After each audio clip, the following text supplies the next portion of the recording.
And it doesn't really matter about the size, you know what I mean? But even guys that have the ability to be in one gap, once you show face in the gap and they can quickly get to another gap with those jump cuts, like those guys are just as headaching, as a guy that's a bruiser, that's a little bit more physical downhill. Um, so yes, and especially when you come into the game and you understand what they're doing, it doesn't really matter, right? They're able to still execute it and get good yardage on those plays. Even in the times you may create some havoc in the backfield, they're still able to find holes. That stuff can be maddening for a defense and for coordinators especially. So um, the different type of styles. And when you got two of them, it makes it even tougher, right? When you got two guys kind of play off each other, they're both fresh, but in some instances, you have guys that can handle that load. And obviously, we get talked about Emmett. He's doing it. Let me ask a guy that would know a little bit. You don't have to pick a side because we're going to talk to one of these guys tomorrow live. But when you look at running styles, would you rather deal with a guy like Halu or a guy like Amir? Oh, Alou for sure. I'll say because I feel like Alou was more of a like he was a north south, just hit it and go. How And I about the think one step, the gaining ground cuts though? he did have some really good cuts, but I feel like a lot of his stuff, wasn't maybe as spectacular, or maybe it wasn't as elusive as what Amir brought to the table. And again, that's it's especially at backer when again we talk about run fits all the time on here. We talk about it on Twitter. When we got it X and O, it's fitted up just like the paper, but this guy's able to turn a 3 yard gain into an 8 yard gain. Like how the heck this little dude sneak through? You know what Yeah. I mean? And trust me, I mean, and especially I think maybe I could be more biased too, just outside of seeing in the games the things he did during practice. I mean, just some pretty spectacular stuff just with how he's able to maneuver. Like I think that's one thing. Everyone runs duo, and the big part about duo working is it's really about the back controlling the flow of the mic backer or whatever backer they're reading. And it sounds like an easy play. Hey, we're just running powers, everybody down block it. But it's not as easy of a read for the running back as zone, right? Because you can feel that a little bit better. And I think that's what makes some of the best running backs great is being able to manipulate run fits to make a guy stay backside when he's supposed to get over top, right? Giving them a Beautiful. little bit of dip in with the shoulder, giving a dead leg, and then working their way to the gap they're trying to penetrate. So that is what the great backs do, and makes it difficult for the defenders to be able to fit properly. And even when they do, they can make something out of nothing. So MRI, when we're talking about Emmett, this is the thing that I keep thinking about is do you think this sort of version of him was always in there or have I think he's gotten significantly better. How much of that do you think is development from even last year or even kind of the start of this year to now versus just the opportunity to consistently get carries? I think it's a mixture of those two. Now, what's the percentage, right? Is it 75-25 of one or the other? I think that's where you get into the minute of actually, talking to them and talking to the staff around them. But I would say it all starts with the weight room, the development off season. Again, gonna shout out Coach Corey, like what he's been doing, able to do to develop more of the physical and also the mindset of these guys on a consistent basis. And I think Emmett's had the skill set that we're seeing, and I think the confidence is there. I think he's a natural leader, and I think him being when natural leaders are bolstered and placed in leadership roles, they're gonna thrive. And you see, I can tell that he's well liked. He has a great relationship with the guys in the locker room because you see him, at the basketball games at certain events, right? And there's about usually three, four, five guys with him. You know what I mean? And DB, you can kind of tell who's the alpha in the group, right? You know what I mean? Yeah. Kind of, who's the guy, right? Yeah. It's kind of, hey, we out of here, and everybody said, yeah, we out. So you know what I mean? So I think again, being in that leadership role has helped him. I think just the development in the weight room, taking that seriously. Obviously, being able to take. I think he had 28 carries this past week. I think this is three straight weeks over 25, if I'm not mistaken. I think it may be more than that. Um, so he's getting a heavy load, but it seems like Yeah, he's not wearing 88, down. 81 or 2 in the last 3 games. Mhm.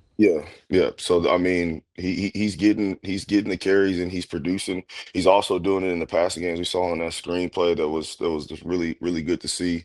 Um, he's having a great year, and I'm glad they're kind of starting a little Heisman push for him. Obviously, just how that works. There's politics within that, so hopefully, he'll get his just due, at least get the recognition with some other awards. But he's definitely proven that he's one of, if not the best running back in the country this season, and he's taking advantage of the opportunities. MRI, we talked about this before UCLA. We were kind of trying to preview what we may see.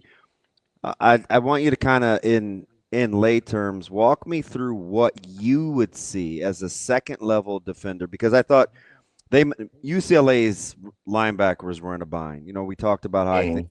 you can open up the intermediate passing game. The shallow crosses were going to be there. Like, it's just hard to defend. Yeah. When you see a back get in the gun, but he's in pistol, or a quarterback get underneath center and that back is in pistol, versus the same concepts when you go sidecar or offset. What triggers in your mind, even if you understand Nebraska's pet run plays? What do you think about on defense? Initially, if we're getting single back stuff, I am I'm playing more of a two-way go or read and react more so than, obviously with the back on one side, we can somewhat predict with the indicator being the tight end if he's to the back or away from the back, kind of where the ball's going, right? If they're on the same side, it's going to be some type of counter scheme, or it could be duo, right? Power front side. If they're opposite, right, we're expecting some type of zone split, outside zone, mid zone, things like that. So you can kind of get a feel possibly for what could be coming with those alignments. One thing I really liked early on, and I thought Lateef did a really good job of, and Dana scripting it, was getting them under center. Hard. I thought that really did a number on the UCLA linebackers, and again forced them to play a little bit slower in their fits, right? Not fitting so fast on things. And again, you get a guy like Emmett who can again press gaps, manipulate run fits with his running style. You get him at almost 7.5 yards, and he gets a downhill read, right, to be able to It's an see the auto flow. two-way go. Right. And again, the greats are able to make those linebackers press their gap, right?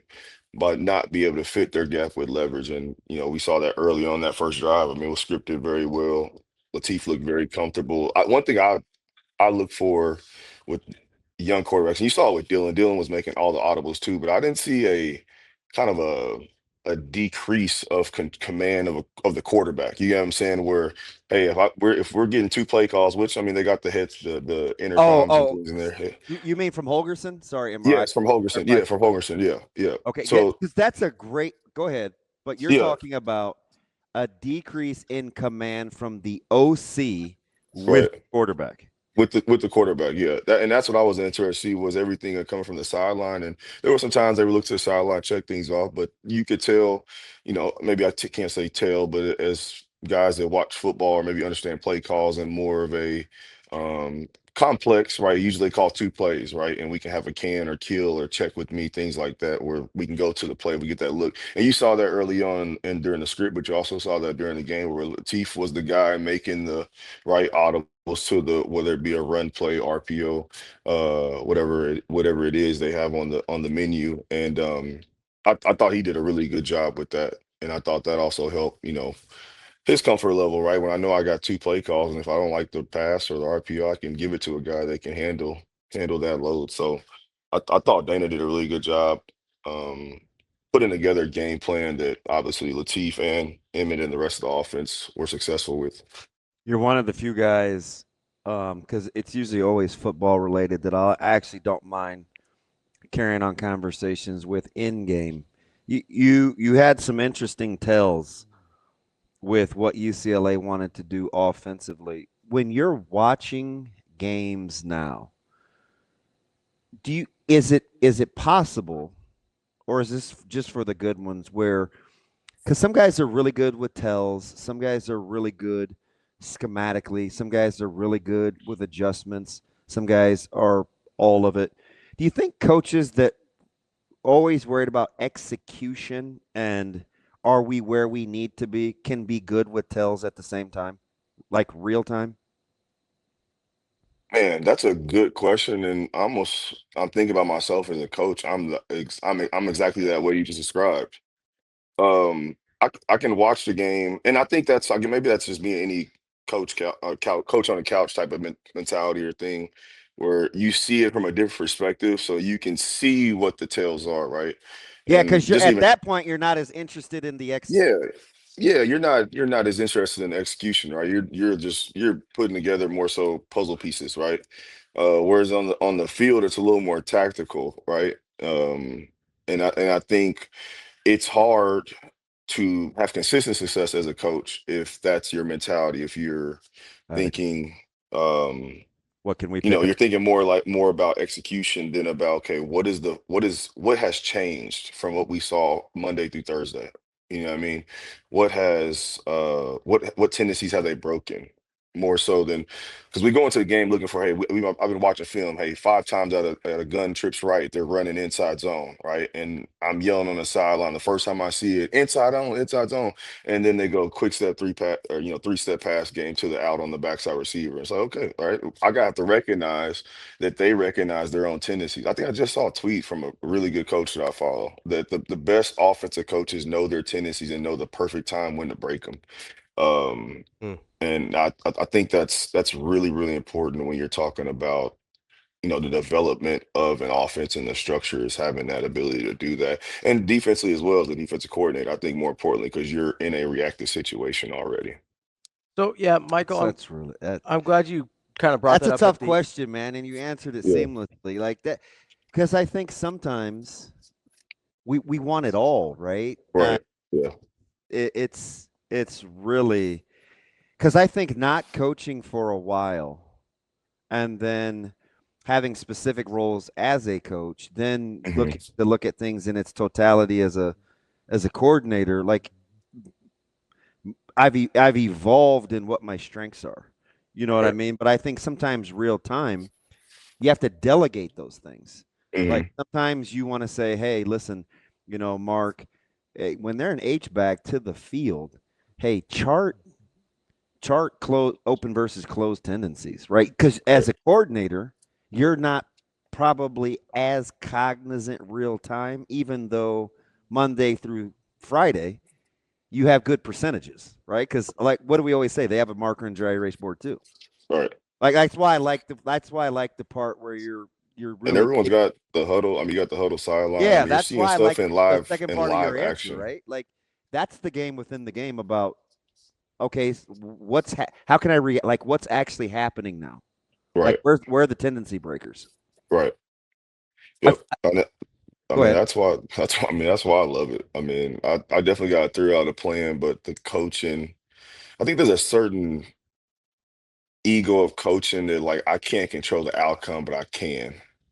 And I think it's neither negative or positive, but I think that's the draw that I think the adrenaline rush of coaching is like I can get someone, I'm trying to get someone to execute something that I physically can't do myself. And I think that's a big draw, at least for me. I mean, that's a thrill for me. I mean, we're still playing now, and that still gets you going. You know what I mean? Especially the Yeah. deeper you go and the more you're playing. So You it's you, it's a fun thing. It's a you fun, can but it's a headache sometimes. you can be as specific or as general as you want to when I look at what you felt Nico Iamaliava brought to the table in terms of his athleticism, and how Nebraska tried to defend it a couple of different ways. Because I think you would agree, off tackle, QB power, inside zone with the kick. They tried it a couple of different ways, right? We saw them on the Yeah. goal line versus the fourth and short. So you can speak to that. And then do you feel like the pass rushing or the pressure that they wanted to bring and when they wanted to bring it changed after they watched him evolve during that game? I'll say he definitely impressed me. His athleticism, I knew about the athleticism. I thought him having a little more command of the passing game that we've seen in the recent weeks. I think that lended itself to maybe a little more leakage of yardage and also the change of philosophy too. Now we're okay if he's passing at an efficient rate and getting the ball in the right spots and they're catching the ball and getting yards out the catch, then we have to think about how we're again tendency breakers, right? Okay, we maybe came in game plan thinking let's one high, single high, load the box, keep somebody with eyes and presence on him. Okay, now we're seeing the ball get spread out. Then we have to change our philosophy. Maybe we're going to more four-man rushes with some stunts and stuff like that, which they did. And I thought they did a little bit of everything. Yeah. Again, like you said, those C gap runs, and that's when I text you or I think I tweeted you, hit you in the DMs or whatever, kind of about Oh, the with it tells of the with the of tight the end. tight end. Yeah, the tight end's depth. Yep. And when he was off a little bit, he was coming back. When he was closer on the line of scrimmage, but still off the line, still back behind the tackle, right? It was staying front side or it was a pass. And those are just small tells, you can kind of get throughout the game if you're just looking at and focusing on those type of things. But again, his athleticism definitely opened things up. I think there were some times the pass rush got to him and they were, on him in his face, flushed him, but wearing man coverage or some type of coverage where our eyes are going to receivers because we got to defend down this space, right, that they're taking advantage of, and that lends itself to the scramble yardage, which you had to expect. I mean, again, it's frustrating. You want to get them down in those situations. I don't necessarily think I saw a lot of spies, like just straight up spies. Hey, I got a guy just sitting down the middle, maybe towards the end of the game. But running a spy with quarterback design run as much as it sounds good, it kind of negates the spy because it's just a run fit now. Yep. And now we're playing 11 on 11 now. And so again, and this The is low someone hanging that fruit is just to say why don't you spy him, but why don't you spy, right? it Yeah. doesn't really work It like just that in it just theory. turns to a cover one run fit. You know what I mean? The spy is only activated when it's a pass, and being someone that's, Nick Saban lover and middle of the field close cover three, Oh, the big oh, thing good that shit. I've come to realize is you're really one person down the fit because that middle field safety is getting out. Now there's ways you can play cheat and tell him, hey, you're gonna rerun before, but I mean he's still coming from 10 to 12, right? So you have to get in more two high structures. So okay, so now then you get in your two high structures. Like, are we gonna play quarters and do we want our safeties to fit or do we want our corners to fit? And that's where you get a lot of those. Um, just depending on what you're doing, you saw from Nebraska again. Their main things they're going to play their cover two and send their corners, but again, there's still some things they got to work on with cracker play situations when the cornerback's getting blocked by the receiver, how the safety fits off of that, and it just becomes difficult when you add the quarterback. I mean, that's just football. I mean, you play 11 on 11 football. It's tough. Guys have to win their one on one, and that's I think that's more. I won't say the concern, but again, you just want to keep seeing guys evolve in that space where okay, you're in your gap, you're going to the right fit, but are you winning on your block, getting off your block, and getting contact on the runner, right? And that's where you don't see that consistently, and I think they got to keep improving on that. So how important is it? I am so sorry. Go for it. Are you good? I'm so sorry. That's three questions in a row. I apologize. But I'm in like this is kind of heaven for me during these segments because sometimes I'll occasionally say things. I don't know if you listen to the broadcast, but I'll say, these teams now like to put Nebraska's corners in conflict with the run fit. And Yep. we talk a lot about crack replacing and this how it's very difficult for safeties. You better know box spill if you're going to alley run. Right. Why do when you're watching how Nebraska wants to play coverage versus what you see all these teams try to do to Nebraska now? Because it's pretty copycat. I think Michigan Hmm. started it, and everybody has their variation. Some are very good at executing it, some are not. Nebraska's got to be really physical on the perimeter. We saw guys like Marshall, Donovan Jones showed, but you still need safety alley running. Yep. How important is this a trust or a scheme thing when you watch kind of the boomer bust tendencies? I think it's a scheme thing. I think it's what they've said they want to be. I think it's what they've shown they've wanted to be. When I look at them, I don't. see them as much as a quarters team, right? I see them as a cover two, cover one, man pressure type of team. If we really chart it and sit down and look at it, I think they'd be heavily leaned towards those two concepts. So I think from what we've seen, it's a scheme thing. Now again, we have to be in behind those closed doors. Is it a scheme thing because it is a trust thing, right? Is that leading to why we have to make this a scheme thing? But I think they've shown that they want the ball, which is just interesting to me. And as much as we talk about how much they box things with cover two, you got to spill it to the corner. So Yeah, it's just I he's a think there's he's the natural flat defender, right? yeah, Unless he's a you natural flat, right? Unless you're doing some type of inverted things with the safeties and corners and switching their roles. But it's just interesting to me. I think there's some overlap in those things, but also some things that kind of work differently. So I think that could lend itself to a little bit of the misfits confusion sometimes we see. But yeah, I think it's definitely a scheme thing. But I don't know. I can't say in particular if it's a trust thing or just hey, this is the guys we got, or is this Butler's? That's what I'm interested. Like obviously, I don't want to simulate through this season. I'll keep enjoying the season. These guys doing great things, but I'm very interested to see what the defensive scheme looks like next spring. I think is this just again, and DB, we've texted about this kind of Tony White's defense and how it's looked at Florida State, and regardless of numbers, just talking about the structure Mhm. in the structure that's been here at Nebraska with Butler, it's very similar, right? Not a little, not as much fall off, right, as people would assume with Butler coming in. So I'd be very interested in the spring, kind of what this structure looks like. Obviously, with some different pieces in some different spots, but also some guys that played this year, and kind of see what does he really dial into to make this his own identity, or is this something that's coming from the head guys? Hey, I want us to be like this on defense, and be very interested to see. Just foreshadowing that and talking about that in the future. I know nothing about because I wouldn't ask the question. It never seemed to me like even early in the pressers that Nebraska wanted to be a quarters team, right? Yeah, You actually just intimated that, like the more one, more two, the man stuff. It's, I wonder, let me know what you think about this. Do you think they're playing because Coach Rule liked a lot of the philosophy, and Butler obviously is extremely bright, right.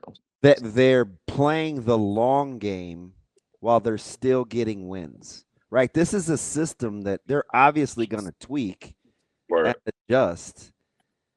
Are they stealing time right now, in your opinion, implementing some of the fundamentals, knowing that they're just going to build on it eventually? That could be the case for Yeah, sure, and I I'm think I'm that's just that's curious. where I don't no, know, yeah, but and I think that no, I have the same curiosity.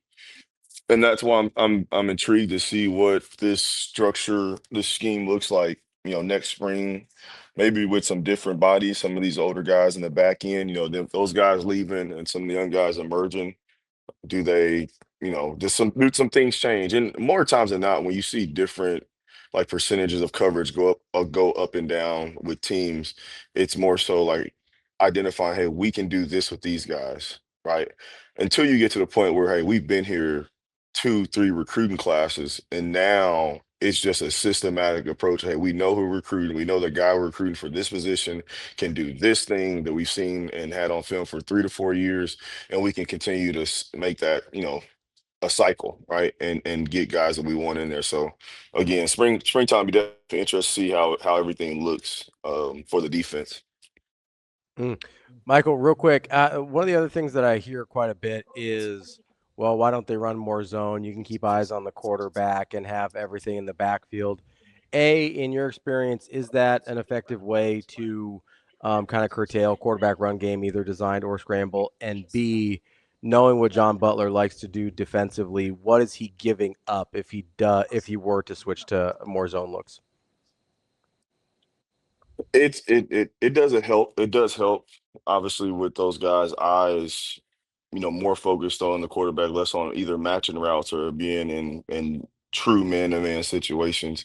It does help, but it doesn't it doesn't deter it, I don't believe, right? It maybe turns some of those bigger gains of 8 to 10 to 5. And if you're thinking process oriented and say we want to just keep everything in front of us, I think That's fine. It's a fine strategy to have. But when you look at answering the second part of the question, what Butler kind of has shown and wants to do, I think they want to be somewhat aggressive, and I think it always helps when you can change the math. Big Dan Lanning guy, one of their sayings is 1 + 1 = 3. Like the sum of our parts have to be the no the sum of our parts have to equal more than just who we are, right? So we have to find a way to change that math, and you have to find a way to get those four guys to be able to cut up, contain, and hopefully penetrate six gaps while they're rushing against five guys right up front. And that helps more than any zone coverage or man coverage. If you can do that, it really doesn't matter what we do on the back end. I think they were credited for one or two sacks, I believe, versus UCLA. Um, so I think that if you can capitalize on those opportunities to take advantage of one-on-one blocks on the outside and win on the edge and actually bring the quarterback down, then I think playing zone helps, but it doesn't stop them. Again, you can do spies and other things, even blitzing and flushing them. Those are good pressures that I think you can use as